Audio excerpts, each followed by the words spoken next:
Ok, entonces vamos a dar inicio a este estudio y vamos a iniciar con los antecedentes del libro de Esther.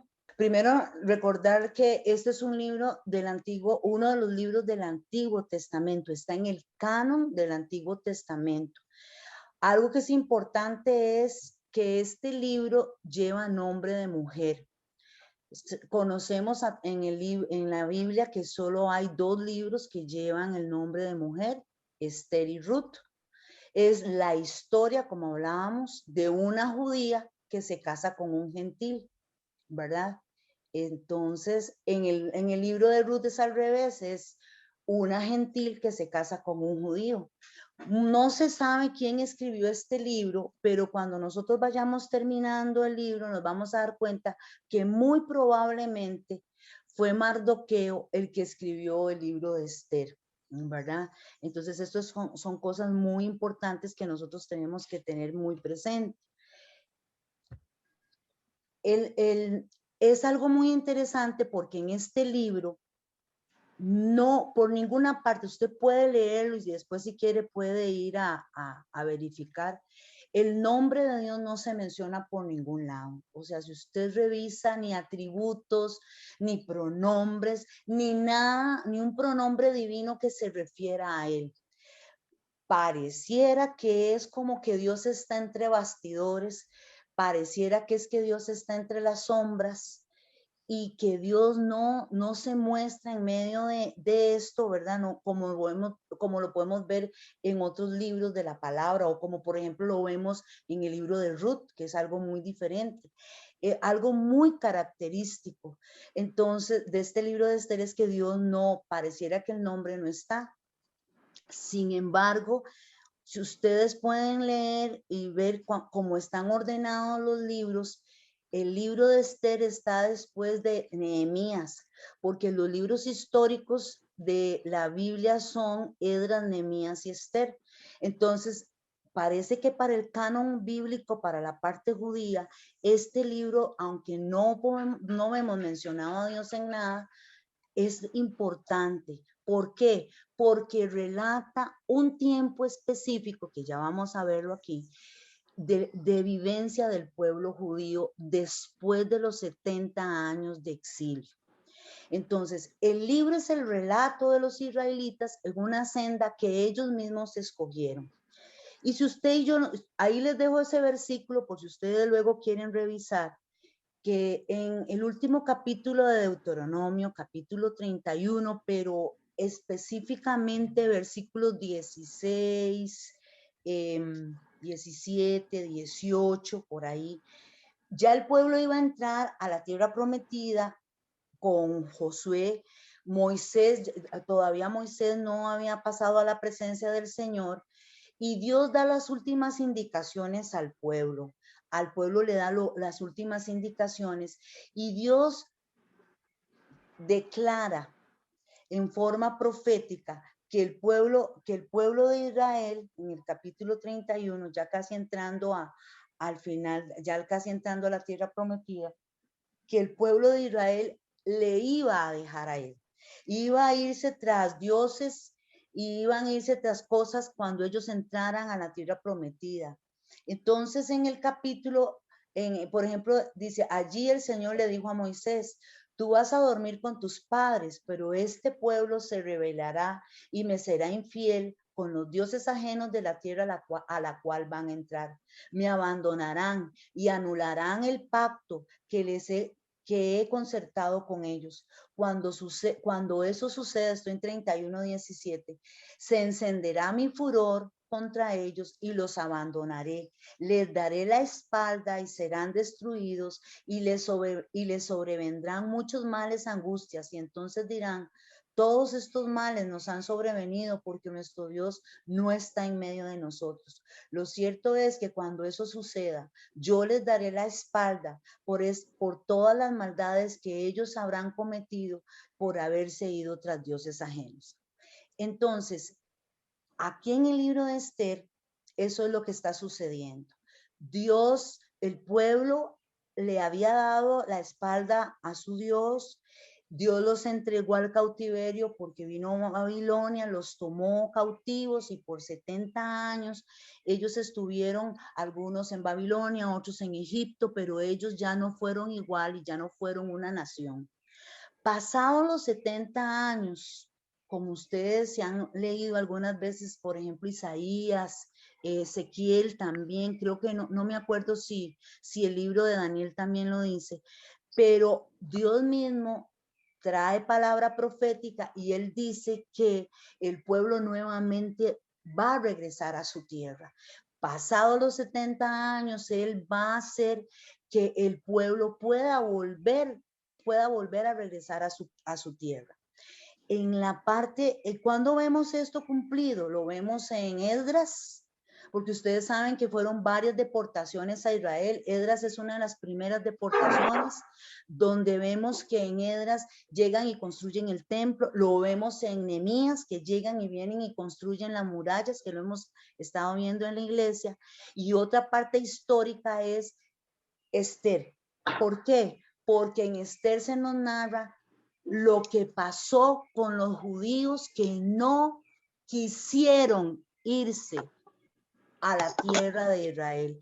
Aquellos judíos que no les pareció cuando Dios levantó en el corazón de aquel rey de que ellos pudieran regresar a su tierra, en el rey que estaba en ese momento, que estaba en Babilonia, que ellos no quisieron, él dijo que podían regresar a sus diferentes naciones, los israelitas, la mayoría no quisieron volver. Aparentemente volvieron unos 60,000 judíos. Esos, creo que me brinqué una, voy a revisar. Esos fueron los que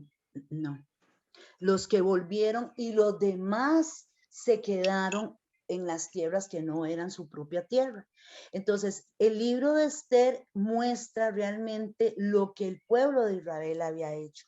Ahora, vean que leímos que parece que Dios les dio la espalda, pero les dio la espalda en ese aspecto de que ellos, cuando ellos llegaron a estas tierras que no eran su tierra, ellos se olvidaron de los sacrificios, ellos se olvidaron de la oración, ellos ya no vivían la vida religiosa como ellos la vivían antes de entrar a la tierra prometida. Ellos ya muchas cosas olvidaron y ellos se entregaron a cosas de dioses de esas tierras.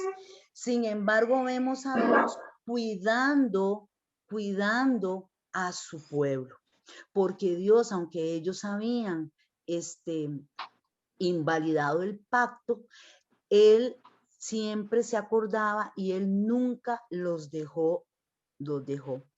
Entonces, el mensaje del libro de Esther, aunque nosotros no vemos al Señor ahí propiamente como estamos acostumbrados, por ejemplo, en el libro de los Salmos, por ejemplo, en Génesis, por ejemplo, ¿verdad? En los demás libros que ahí vemos al Señor y Él habla y Él dice, ¿verdad? El libro de Esther nos enseña sobre la providencia de Dios. Eso es lo que hace el libro de Esther. Enseñarnos sobre la providencia de Dios. Y la providencia de Dios, o la palabra providencia, proviene de la palabra proveer. Eso es lo que significa proveer. Y ustedes saben lo que es proveer cuando me da a mí, ¿verdad? Es el medio por el cual Dios dirige todas las cosas hacia un propósito digno. Quiere decir que su voluntad prevalecerá hasta el final. Eso es lo que significa providencia, ¿verdad? Y esto es que si Dios se propuso o tuvo algo en mente, él tuvo un pensamiento para con los judíos, él va a llevar hasta el final ese plan con propósito de ese pueblo.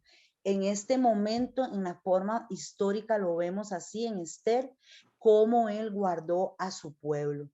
Es la forma también en que Dios, la providencia es la forma en que Dios guarda el universo. en este momento nosotros, aunque estamos en Cristo porque hemos creído a Él y nosotros nos sometemos a Él y estamos dentro de su voluntad al estar en Cristo, la parte de la providencia de Dios sigue actuando en el aspecto de que Él sigue gobernando todo el universo para dejar que el universo gire y se desarrolle en la forma como se da, como por ejemplo que los planetas no choquen entre sí, que la naturaleza siga trabajando, que siga todo dándose en orden como un reloj en medio de todas las estaciones, el día, la noche, todo ese tipo de cosas es parte de la providencia de Dios, es ese cuidado del que Dios tiene de parte de todo lo que es de Él. Es la manera, la forma en que Dios dirige toda su creación, las cosas animadas, las cosas inanimadas, las cosas que a nosotros nos parecen buenas, las cosas que a nosotros nos parecen malas. Dios está ahí sentado en su trono teniendo el control de todo. Eso es la providencia de Dios. Aquí es donde Dios también actúa con las personas que no le conocen, por ejemplo, ¿verdad? Las personas que no le conocen al Señor, ellas están bajo esa providencia de Dios, ¿verdad? Algunas personas que han conocido de Dios, pero se han apartado, ¿verdad? Todavía esa providencia les cubre exactamente lo que les pasó al pueblo de Israel. Entonces el pueblo de Israel se había alejado de Dios, pero Dios no se había alejado de ellos. Esta providencia es como cuando uno se pone un guante. Usted se pone un guante y yo me estoy poniendo un guante en mi mano aquí en este momento. Y entonces la forma que lo dicen es como la mano de Dios está metida en el guante de la historia universal o de la historia humana y se va moviendo, ese guante se mueve de acuerdo a cómo se mueve la mano de Dios. Si la mano de Dios no se mueve, el guante no se mueve. Si la mano no agarra, el guante no agarra, ¿verdad? Eso es la providencia de Dios y nosotros nos tiene que quedar muy, muy, muy claro lo que es la providencia en una forma práctica, la mano de Dios en el guante de los eventos humanos. Y a usted y a mí nos tiene que quedar muy claro en esta tarde, porque aunque a veces nosotros no vemos a Dios, Él sigue teniendo control y dirigiendo cada detalle. Y eso es lo que vemos en el libro de Esther. Dios teniendo control de cada detalle de lo que ahí va a pasar y acontecer, ¿verdad? Y cómo Dios sigue cuidando a su pueblo, a pesar de que su pueblo ha sido infiel, a pesar de que la nación de Israel se había extraviado, Dios a través de su providencia hace que su pueblo no sea exterminado, porque eso es una de las cosas que suceden esa es una de las maquinaciones del enemigo que sucede en el libro de Esther. Entonces, para que ustedes vean, esto es parte de los antecedentes y esto que hemos estado hablando de la providencia de Dios, lo vamos a estar viendo durante todos los 10 capítulos del libro de Esther. Entonces usted y yo tenemos que tener muy, muy, muy claro lo que es esto, ¿verdad? Y cómo esto, que es una parte de la personalidad de Dios, de lo que es Dios, ¿verdad? Como Dios en su esencia, no ha pasado, ¿verdad? No ha pasado, Dios no ha dejado de ser así. Entonces, lo que pasa es que muchas veces nosotros al estar en Cristo, al estar en la perfecta voluntad de Él, nosotros disfrutamos de otras cosas que tal vez la gente que se ha apartado no las puede disfrutar como nosotros. Y eso fue lo que pasó con el pueblo de Israel en este tiempo cuando estamos en el libro de Esther. Entonces vamos a iniciar con el capítulo 1. Vamos a ver la hora para apurarnos porque ya vi que ya no es muy... Ajá, vamos a capítulo 1 del libro de Esther. Y este capítulo, si usted se va al libro de Esther y si usted quiere ir ahí en la palabra, puede buscar el libro de Esther y usted se va, el libro empieza con algo muy vacilón, ¿verdad? Porque el libro empieza declarando que la reina Basti, que así se llamaba la reina que estaba casada con el rey de Babilonia, desafía al rey Asuero. Así empieza, ¿verdad? Entonces vamos a iniciar.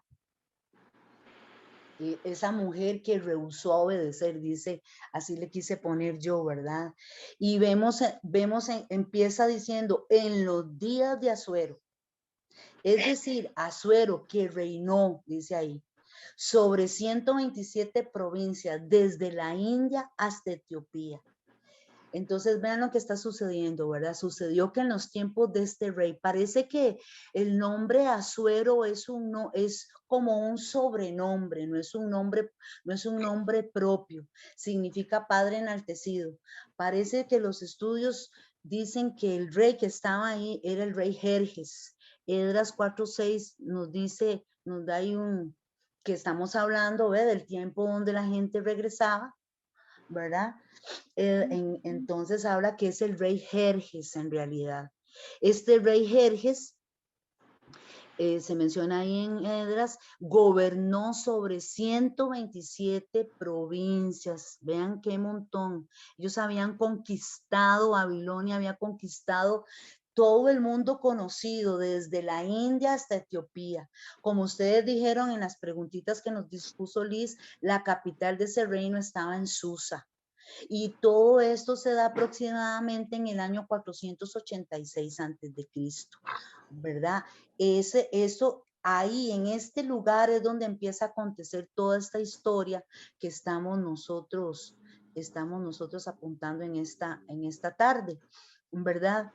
Dice que en el tercer año de su reinado, dice ahí en el verso 3, en el tercer año de su reinado, Asuero o el rey Jerjes ofreció un banquete. Entonces me voy a pasar a la otra filmina. Dice que él ofreció un banquete porque el rey Jerjes, ustedes saben que estos reyes, ¿verdad? Lo que les gustaba era tener el montón de tierras, el montón de imperio, un montón de reinos, decir, todo esto es mío y me pertenece. Entonces parece que este rey, Grecia todavía no era parte del reinado del rey Asuero. Entonces, en este tercer año de su reinado, Asuero viene y ofrece un banquete a todos aquellos que eran príncipes, cortesanos, los nobles, ¿verdad? De sus diferentes provincias, y los trae aquí a Susa, les ofrece un gran banquete, les muestra el reino como es, les muestra las bellezas tan lindas que habían en aquel lugar, porque él lo que quería era ganar el respaldo de toda esta gente, porque él lo que quería era ir a Grecia y hacer la guerra en Grecia para también que Grecia fuera parte de su reinado. Entonces, esto era lo que estaba sucediendo. El banquete, como dice en el versículo ahí 4, duró 180 días. O sea, 6 meses duró el rey en todo ese montón de cosas que él estaba haciendo, mostrándoles cómo era el asunto, mostrando su reino, su esplendor, la magnificencia de su poder. Todo eso lo estaba haciendo él. 180 días. Había una pregunta que Liz hizo y esa pregunta no es que está incorrecta, está bien, vamos a seguir. Pero dice que cuando se cumplieron estos días, él hizo otro banquete que duró 7 días. Y en este banquete, aquí la reina Basti también ofreció un banquete a las mujeres del reino en el palacio real. Entonces los hombres tenían este otro último banquete como para cerrar ya con broche de oro, ¿verdad? Como para saber si ya realmente la gente quería apoyar al rey, y no solamente los nobles, sino se invitó al pueblo, por eso un banquete de 7 días, se invitó al pueblo también para que el pueblo también apoyara al rey en medio de esto que él quería hacer. Y dice ahí en el versículo 6, el pabellón era blanco, verde, tenía sobre sus cuerdas de lino y púrpura en anillos de plata, columnas de mármol, los reclinatorios eran de oro y plata, e iban sobre un enlosado de pórfido, mármol, balastro y jacinto. Se dio a beber mucho vino real en vasos de oro, diferentes unos de otros, de acuerdo a la generosidad del rey. Y vean lo que dice el verso 8, y se bebía según esta ley. A nadie se le obligaba a beber, porque el rey así lo había mandado. A todos los mayordomos de su casa, cada quien bebía según su voluntad. Y también la reina Basti ofreció un banquete. Entonces vean qué tremendo lo que está sucediendo en ese lugar. Ahí vemos a un rey que está tratando en formas naturales, humanas, como él, ¿verdad? Esa gran fiesta. No vemos a Dios ahí en medio de nada, ¿verdad? Solo vemos a un rey que tiene planes, tiene propósito ahí, él quiere ir a la guerra y él está tratando de ver cómo hace para que todo el mundo se apunte con él y vaya a la guerra con él, ¿verdad? Aquí lo único que sabemos es que todo esto que está sucediendo va a afectar el curso de la historia a través de los días y a través de lo que vamos viendo en el libro, en lo que dice, en la historia del libro. ¿Ok? Y dice que cuando ya, al séptimo día, que cuando ya iba terminando este banquete, y el rey también bebió, porque acuérdese que cada uno bebía como quería. El que no quería beber, no bebía. El que quería beber mucho, bebía mucho, porque así era la ley, eso es lo que dice aquí, según, de acuerdo a la generosidad del rey, y se bebía según esta ley. A nadie se le obliga a beber. El rey, ustedes saben que ese tipo de personas son, ¿verdad? El rey también había bebido y dice ahí en uno de los cuadritos, el rey, que evidentemente estaba ebrio, lo único que él pensaba era en mandar a llamar a su esposa, la reina Basti, para lucir su belleza, porque aparentemente la reina era una mujer muy hermosa. Dice el séptimo en el versículo 10, que es por donde ya vamos. Dice que el rey cuyo corazón estaba alegre por causa del vino, mandó a Meumán, Vista, Jarboná, Victa, Abacta, Setar y Carcas, los 7 eunucos que le servían, a que llevaran ante él a la reina Basti, en los versos 11, y que ésta se presentara con la corona real para mostrar su belleza a los pueblos, a los príncipes, pues ella era muy hermosa. ¿Verdad? Él quería lucir, ese era como el broche, ¿verdad? La cereza en el pastel, el broche de oro, lucir lo que él tenía, no era tanta la riqueza que él tenía, el montón de vino, tantos días, sino ahora vengan, vean lo que yo tengo, ya es mía y la quiero lucir. Pero parece que cuando llegaron donde la reina Basti, ella nos rehúsa totalmente porque dice, dice que ella no iba a presentarse porque estaba en contra de la costumbre de aquel entonces. O sea, aunque el rey, ustedes saben, y eso lo vamos a ver en otros capítulos, si el rey con su cetro les señalaba, ¿verdad? Entonces la persona podía venir ante él.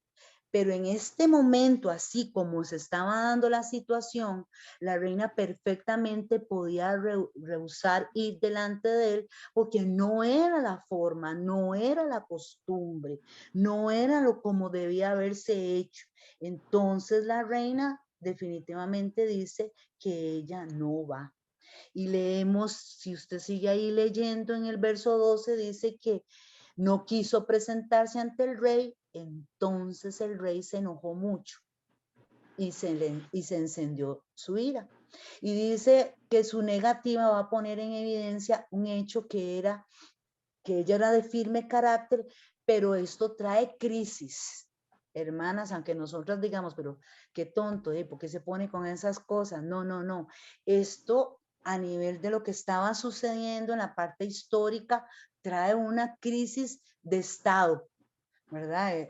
Trae un golpe de Estado porque todos estaban ahí, los gobernadores, los nobles, los príncipes de los otros pueblos a los cuales el rey Asuero o el rey Jerjes era dueño, estaban ahí delante de él cómo el rey había mandado a llamar a su mujer y su mujer no había querido ir, lo estaba dejando quedar mal. Qué barbaridad, cómo podía pasar esto en Babilonia. Y él no pudo dejar pasar por alto esto, ¿verdad?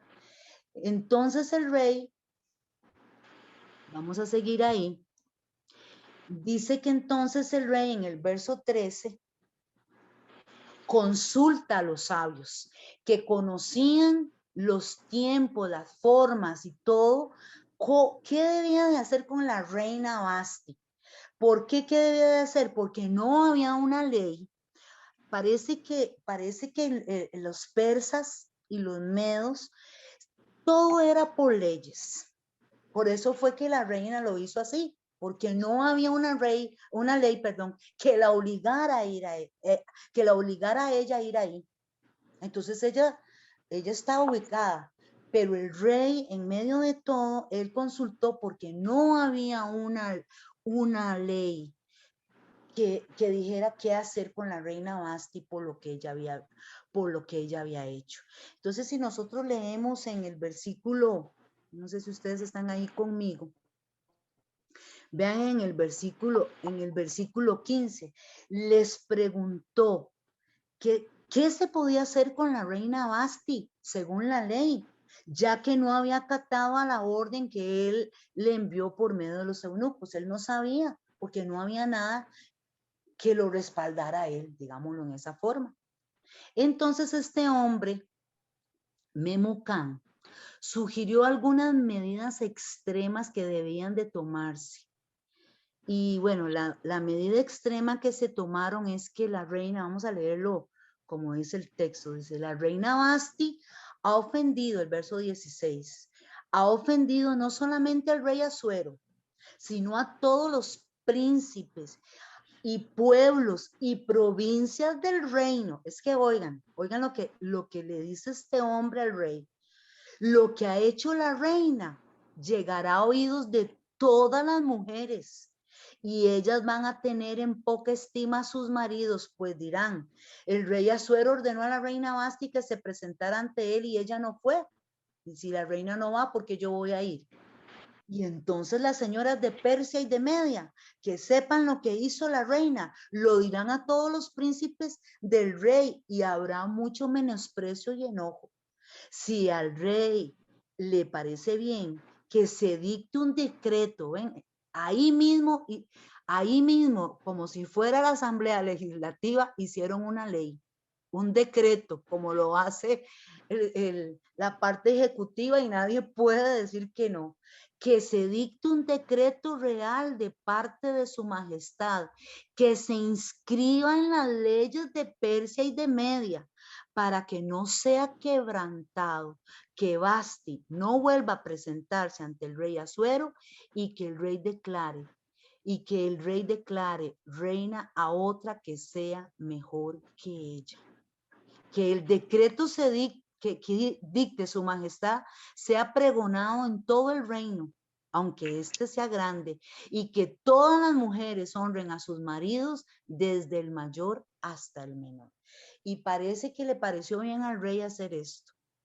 Entonces vean qué tremendo, porque la ley, aunque estas personas se guiaban, eran muy cultas y se guiaban por leyes, aquí se sacaron un as de la manga, decretaron una ley ellos mismos y quitaron a Basti como reina y ya ella nunca más volvió.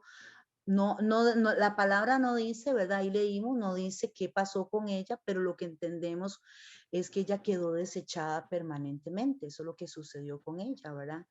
Y lo que dice ahí es esa parte emocional del momento donde el rey acepta ese consejo, desecha a la reina Basti y garantiza los derechos de los maridos o los esposos de mandar en sus hogares. Porque vean lo que dice, ya vamos a terminar el texto, pero vean lo que dice. El consejo de Memucán agradó al rey y a los príncipes y el rey actuó en consecuencia. Envió cartas a todas las provincias del reino, en la escritura de cada provincia, en el idioma de cada pueblo, en la que decía que todos los hombres debían imponer su autoridad en su casa, y esto debía publicarse en todo idioma del pueblo. Y terminamos el primer capítulo. Tal vez usted dice, bueno, ¿qué es este montón de cosas? Recordemos que este libro es un libro histórico, ¿verdad? Y vean las consecuencias que trae todo esto que el rey hace con su consejo, ¿verdad? Con su gabinete, es que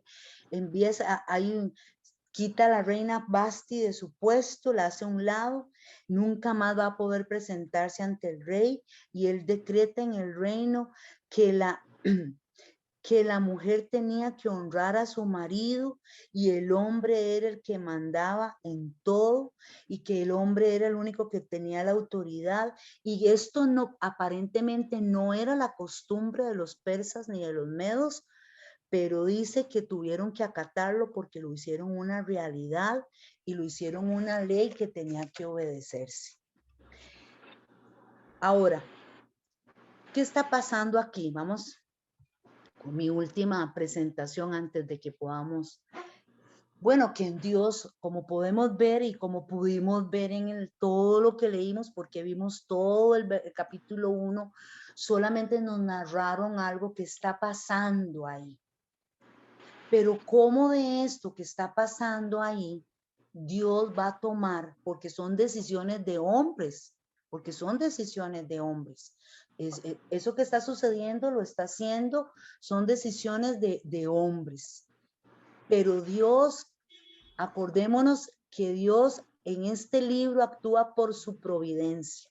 Dios está viendo todo lo que está sucediendo ahí y está acomodando cada pieza, teniendo control de todo. Él está acomodando cada pieza. ¿Para qué? Bueno, nosotras sabemos y hemos leído, y si usted quiere, es porque el capítulo que vamos a seguir estudiando es el capítulo 2, para que nosotros entendamos que en Dios no existen las casualidades, en Dios solo existen los propósitos. ¿Por qué? Porque esto es lo que va a permitir que tenga que buscar el rey Asuero una nueva reina. Y lo vamos a ver en la próxima vez que nos reunamos, cómo es esa forma, cómo es esa búsqueda, cómo Dios acomoda, cómo Dios, aunque tal vez el pueblo o tal vez Esther no está pensando que ella podría ser, o el pueblo judío está muy cómodo en ese lugar, cómo muchas cosas se van a levantar, o cómo el enemigo empieza a levantar maquinaciones, pero cómo Dios guarda a este pueblo. Aplicación para nosotras en esta tarde. La palabra de Dios dice en el Padre Nuestro, dice que nos libre de todo malo, que nos libre en las traducciones más antiguas, del maligno. Jesús está orando y nos está enseñando a pedirle al Padre que nos guarde, nos libre del maligno, porque nosotros no sabemos las maquinaciones del enemigo para la vida nuestra, para la vida de nuestros hijos, para la vida de la familia, pero Dios en su sabiduría, en su omnisciencia, Él lo conoce todo y Él nos guarda en su providencia. En su providencia nos guarda de cosas que usted y yo ni siquiera nos imaginamos, que usted y yo ni siquiera lo pensamos ni creímos que pudo haber pasado. Dios a usted hoy le guardó y Dios me guardó. ¿Qué quiero decir con esto, hermanas? Que nosotros debemos de confiar plenamente en nuestro Señor, que nosotros por nada debemos de separarnos de nuestro Dios, que nosotros debemos de creer y confiar que el Señor de verdad, su providencia es esa mano, como leímos ahora, es esa mano divina ahí, es esa mano que entra en ese guante, como leíamos, la mano de Dios en el guante de los eventos de nuestras vidas, que a Él no se le pasa nada, no se le pasa nada. Y usted está guardada. Si Dios tuvo cuidado de un pueblo que lo había dejado, ¿cuánto más no va a cuidarla a usted y me va a cuidar a mí, que estamos en Cristo, que estamos en su voluntad, que estamos caminando conforme lo que Él quiere, que estamos guardando su palabra y sus pactos? Entonces, esto es la enseñanza que hoy yo quería compartirles a ustedes en esta tarde. En esta tarde yo quería compartirles esto, ¿verdad? De lo que vamos a ir estudiando a poco y vamos a ir viendo cómo Dios va acomodando las piezas una a una para cuidar a su pueblo. Y Esther no se da cuenta. Y la única cosa que nosotros podríamos ver espiritual que se da en el libro de Esther es como la parte del ayuno. Pero estas personas también ayunaban. Son costumbres normales de esos pueblos, pero como algo espiritual tal vez que yo he visto, yo pude leer, porque ya yo me leí, es ver el ayuno de ella, ¿verdad? Esa forma, porque ella sabe que algo tiene que pasar, aunque no sabe cómo va a pasar. Eso es lo que muchas veces la gente sin el Señor o que se ha separado del Señor piensa.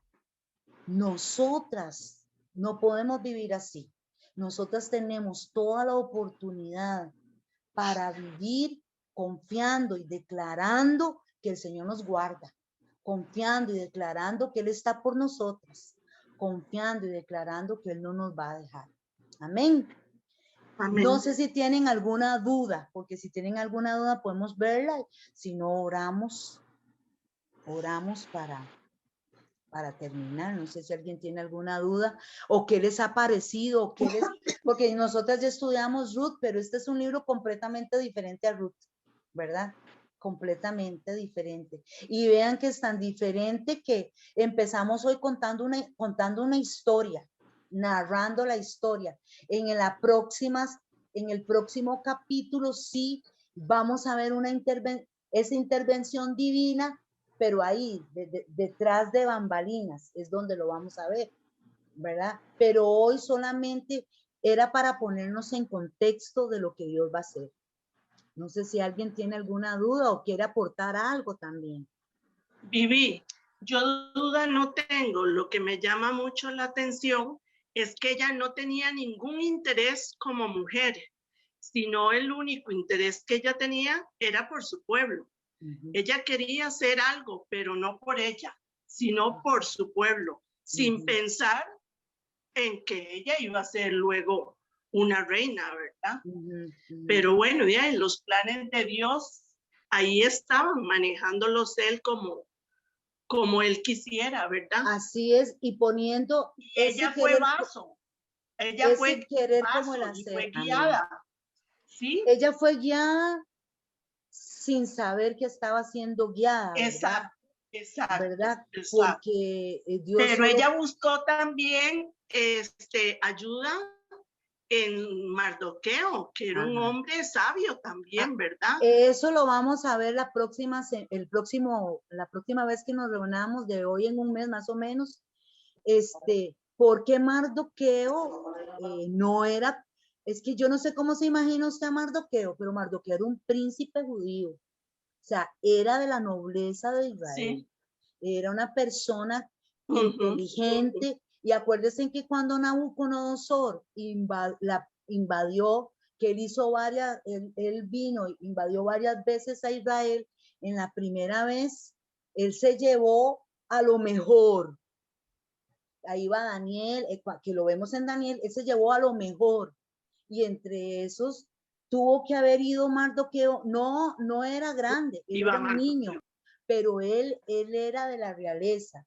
Entonces son cosas importantes, porque Dios, vamos a ver de qué familia de Israel era Mardoqueo, y Hadasa o Esther. Esther significa estrella, y Hadasa es el nombre en hebreo, ¿verdad? Eso es lo que significa. Entonces, vamos a ver cómo ellos eran de linaje. Entonces, por eso también ellos, ¿y dónde estaba Mardoqueo? Ahí en Susa. ¿verdad? Porque Sí. Mardoqueo no es que está en cualquier lado, no, él está en el palacio del rey. Ahí está él. Él era uno de la gente que tal vez el rey no le tomaba en cuenta cosas, o sea, era insignificante para el rey. Pasaba desapercibido. Exactamente. Pero él estaba ahí, él era parte de la gente que estaba en el palacio del rey Jerjes. Entonces, eso lo vamos a ver en el capítulo 2. Y a mí me ha gustado mucho. Yo espero que ustedes hayan disfrutado mucho de esto. A mí Vivi, muchas gracias. Sí, con mucho gusto. A mí la historia me encanta, me encanta. Y este es un libro que tiene muchas cosas históricas. La próxima vez vamos a ver la guerra a la que fue el Jerjes o Asuero y qué fue lo que le pasó, porque eso está registrado en los libros de historia. Entonces lo vamos a revisar y vamos a disfrutar mucho de ver a Dios, porque uno está acostumbrado a ver a Dios como en la Biblia, pero cuando usted lee la historia y usted puede ver a Dios ahí en un libro común y silvestre, usted dice, ay Dios, te alabo y te bendigo, porque si alguien te reconoce. Porque es a través de las personas que lo puede ver uno. Exactamente. Amén. Gracias, Vivi. Bueno, entonces vamos a orar dándole gracias a Dios. Acuérdense, hermanas, si ustedes tienen peticiones, si quieren que las estemos apoyando durante el mes, envíenos, me pueden enviar a mí o a Liz, que somos las que estamos ahí ahora, envíenos la petición, la vamos a estar apoyando, vamos a estar orando por usted, por su familia, lo que usted quiera que nosotros le estemos apoyando. Esto es diferente, pues no es diferente, pues es una cosita más a lo cerradito, porque es nosotras como las mujeres de nuestra iglesia, ¿verdad? Entonces no dude en que nosotros le podemos apoyar, en que podemos estarla sosteniendo en oración. Esto es parte del trabajo que nosotros queremos hacer. Entonces no dude. Sí. Vivi, yo quiero darle gracias a Dios y a usted también, porque se acuerda que yo presenté la petición de la boda de mi nieta. Sí. Yo había hecho varias peticiones con respecto a su boda y yo pude ver la mano de Dios en todo.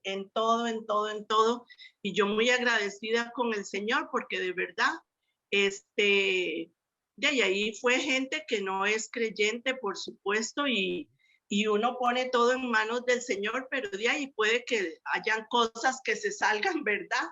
Pero fue de mucha bendición, lo pasamos muy lindo, muy tranquilo. Ella porque Cristian es como más reservado, es timidillo, es verdad, pero María José es muy espontánea de todo. Ella se le olvidó el COVID, se le olvidó, porque ella como tica linda besaba a todo mundo, abrazaba a todo mundo de la felicidad que tenía, más que como ellos venían que se iban a casar, y no habían podido por diferentes circunstancias, ¿verdad? Entonces ella estaba que no se cambiaba por nadie. Pero yo sí vi la mano de Dios en mis peticiones, ¿verdad? Así es que yo le doy gracias y toda la honra y gloria a Él, y muchas gracias también por ponerlo en oración el viernes, que el día que yo hice la petición. Sí, usted me dijo, sí, con mucho gusto. Pues nos alegramos mucho. Porque fue un muy buen tiempo, de verdad. Qué lindo, sí, qué muchas lindo. Gracias. Sí. Bueno, pues estamos apoyándoles, acuérdense, usted me manda a decir a mí y yo le vamos a estar apoyando. Podemos hacer cadena de oración entre nosotras mismas. Durante el mes tengo unos videitos ahí de Esther, voy a ver si puedo mandarles alguno para que usted ahí esté repasando y para que usted se sienta motivada, y si usted encuentra algo bonito que quiera compartirlo sobre Esther, lo puede hacer. Recordemos que nuestra próxima reunión la vamos a hacer en la iglesia, es domingo a las 9 de la mañana, sí, ¿verdad, Liz? Sí, a las 9, de 9 a 10. Acuérdense que vamos a tener algo chiquitito que nos comemos mientras vamos haciendo la reunión, que nuestras reuniones tienen que ser cortitas para que podamos disfrutar también el tiempo de la iglesia después.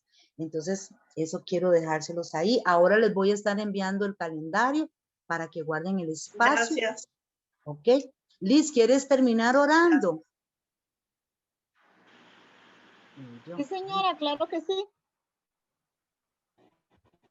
Ok, Señor, te damos gracias en esta tarde por tu amor, por tu misericordia, Señor, por todas las cosas.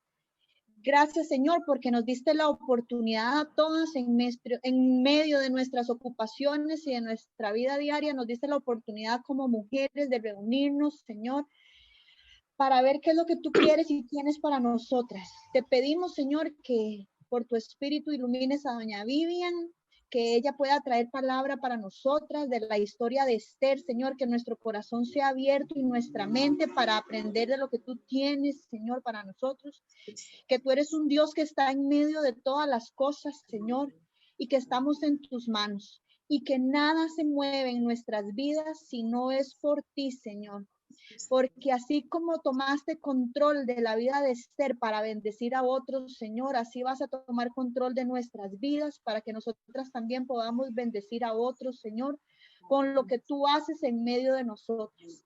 Sabemos que aquí hay mujeres valientes, hay mujeres que oran, hay mujeres que te buscan, Señor, y disponemos nuestros corazones para que en medio de estas cosas que hacemos puedas tú bendecir y alcanzar a otros, Señor. Gracias por esta oportunidad, Señor. Ponemos en tus manos el resto de la semana y del mes, Señor. El culto de mañana lo bendecimos, Señor. Dale sabiduría a Donji en medio de la alabanza, Señor. Todo que sea para tu gloria, Señor. Acompáñanos a nosotras hasta que nos volvamos a ver, Señor, en la próxima reunión. Gracias, bendecimos a doña Vivian por sacar el tiempo, Señor, para preparar la clase y a cada una de las hermanas y sus familias. En tus manos estamos, Señor, en el nombre de Jesús. Amén.